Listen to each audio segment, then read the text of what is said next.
I knew he'd have his hand raised right Recording away. in Rich progress. Garcella, go ahead. Hey, Nick, how are you? I'm good. Nick, what do you recall the most about your recruitment by Notre Dame and how, what was the tipping point? What was the deciding factor that you chose Penn State over Notre Dame? Yeah, first, yeah, Notre Dame was obviously a good visit when I was a senior. As my official visit, it was a good visit. Coaches were nice and all, the team was all nice. What it came down to really was just the atmosphere. Penn State treated me like just family. Ever since I went up for a recruit, they treated my family like family. It was an easy choice too. Just the tradition how the running backs have been produced here. It's close to home, and just being from PA, like there's no other place to be. So that really came down to that. All right, raise your hand in the room if you have a question. We'll go to another Zoom one, Seth Engel, and then we'll go to Bob. Hey, Nick. When we talked to Coach Franklin, he said that you're trying to decide what you're going to do in terms of going to the NFL or returning for another year. Have you kind of made a decision or at least, a timeline on that? And what has that process been like while preparing for football games? Yeah, I haven't made no decision yet. I'm still worried about finishing this season off the right way. We got a chance to do something that we haven't done in a while. Is compete for a national championship. So right now I'm just focused on that, and at the end of the season I'll make a decision. Hey, Nick, how are you? I'm good. How you doing? I'm good. So your touchdown run, the long run against Boise State, what was that play called? Could you tell the way it was blocked that you had a chance to score? And then also, what is your favorite running play to run? Like when it's called in the huddle, your eyes light up because maybe that's the one that you're the best at. Yeah, that run, it was just a gap scheme run. Shout out to the O-line. They did a heck of a job blocking, and it was just making a cut and making the one-man miss we always talk about. So shout out to them. It was a great run, and probably my favorite run. I love really any run for real. Like I run inside zone, mid zone, gap scheme, outside zone. Doesn't really matter, man. So. Nick, what are your early impressions on Notre Dame's defense, and what have you learned about them from either watching the Sugar Bowl or just the tape you've seen so far? Yeah, Notre Dame is really good defense. Really good team, really fast defense. They're physical. They're all gonna rally to the ball. I feel like just they play as a team. Once you play as a team, it makes the defense really scary. So they're a really good team, and I feel like we're gonna have a plan for them. So we'll be good.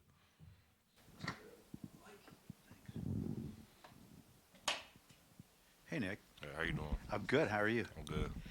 This is a two-part question about Drew. It can be the same answer. What does he do best, and what area has he improved the most this past season? It can be on or off the field. Yeah, I'll just say, Drew's a really good quarterback. He's a dual threat quarterback. He can throw the ball, he can break the pocket, he can run it, get the first downs, even just make long runs too to extend plays. So he's really good, and just stuff. He's just being a leader off the field too. Talking more in the meetings. Bringing the young guys with him, teaching them the ways. So Drew's been phenomenal. Hey, Nick, how are you? I'm good. How you doing? Can you remind me, do you live with KRON? Yeah. Okay. Have you picked up anything different about him in the month of December? Because we've noticed a little bit different in his game. I mean, has there been, I don't want to say flicking the switch, but is there anything you've noticed about him, his demeanor, his performance on the field that you can kind of share with us versus it just being, he went from kind of not being all that efficient to being 8 yards per carry? Yeah, K-Tron's been good, Get to a point this season, he's been taking care of his body, being in the treatment room every day, He's being that guy. He's a team player, everybody loves him to death. He's trying to make everybody better, man. So, he's a really good player, just doing the little stuff, man. So, he's been really good. And smiling more around the house, though? Definitely, yeah, he smile, yeah. Let's go in the back to Bruce and then John. Hey, Nick, how you doing, my man? Good, how you doing? Good. Hey, listen, you're in the middle of, pressure-packed, now 16-game season. What are you finding on a week-to-week basis is more challenging, the mental aspect of going into a big game or the physical aspect of getting your body ready to play? Yeah, I feel like it's kind of both. Physically, you're saying, you're playing 16 games, everybody's banged up, everybody's sore and all that, but it comes to that, being in that treatment room all the time, just holding yourself to accountable, trying to take care of your body so you be ready for game day. And just mentally, like I said, it's draining. It's a long season, so just trying to keep your mind locked in. Trying to do more film, just trying to get better every day. Go to John and then Mark. Hey, Nick, what was your reaction on KRON's long run that got called back, and how did you react when you saw that it got called back? Yeah, it was a great run. He'll tell you first, the O-line did a heck of a job blocking. Obviously got called back. But, once he lowered his shoulder down, I already knew someone would go down. I'm surprised the defender didn't go down. But he still kept going, He's a physical runner, man. Really angry runner. He's just really good. And when I got called back, I was mad. I saw he was mad too. But at the same time, that brings, the whole team up. That brings the energy to the offense. Ever since then, we started rolling. Nick, at what point did you realize that the benefits of not necessarily being a 30 carry a game back, the benefits of being able to split carries with somebody else? Because it would seem to me, as in high school, I would imagine you carried a lot, and to come here and then split it, how did that kind of sink in with you? Yeah, I felt good with it. Like you said, not getting the whole beating up. Taking the reps off each other. Me and KRON were really good with each other.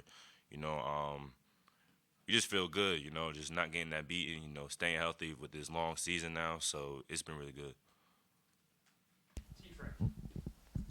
Hey, Nick, over here.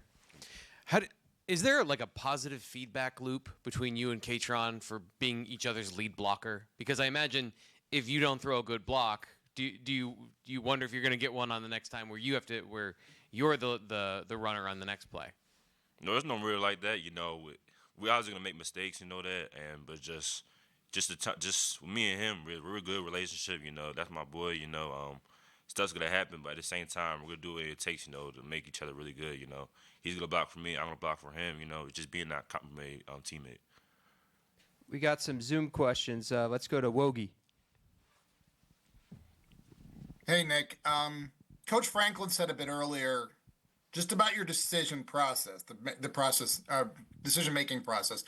If he decides to come out, we'll fight like hell to get him back. How is he doing that? What you mean, like? That his quote was, "If he decides to come out, which means if you decide to leave, we'll fight like hell to get him back to come back next year." How is he doing that with you? How is he fighting like hell to make you want to stay? No, yeah. He just tells, the pros and cons and all that. Just if you're leaving, the pros and the cons if you just stay and stuff like that. So he's been really good. He's not really focused on that because, we still got 2 more games left. We want to try and win a national championship. But there's obviously been background, conversations and all that. So, he's been really good. Either way, he's always going to have my support. So Coach Franklin's amazing. Let's go to Max Ralph. Hi, Nick. I know you guys emphasize ball security every day, have been forever, but Notre Dame's number 2 in turnover margin this year. You guys have already felt the effects of winning the turnover battle in your first 2 CFP games. Is it possible to emphasize it more going into this game than you already have? Yeah, I feel like, every week we stress it. It don't matter who we play, no matter who the opponent is, we always talk about ball security. That's the most important thing we do, especially during practice too. He always emphasizes that. So, obviously Notre Dame, they're really good defense. They obviously really good defense for a reason. So, he's got obviously have a great week of prep. Ball security, obviously the most important thing on the field. So, we'll be ready. Let's go to Joe Smeltzer and then Tyler. Hey, Nick, appreciate the time. So we were just talking with Amari, and I'm paraphrasing here, but he feels that opposing defenses now respect the receivers enough to where defenses can't just stack the box and dare the passing game to make plays.